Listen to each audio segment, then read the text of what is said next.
มาดูขบวนแห่พระนะครับที่ผ่านมาพอดีตอนพักแล้วก็น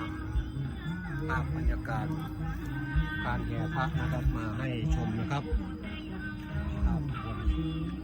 แห่พระนะครับฝากกดไลค์กดแชร์เป็นกำลังใจให้กับทางช่องอุดรพารวยทุกช่องทางนะครับทุกสีนะครับ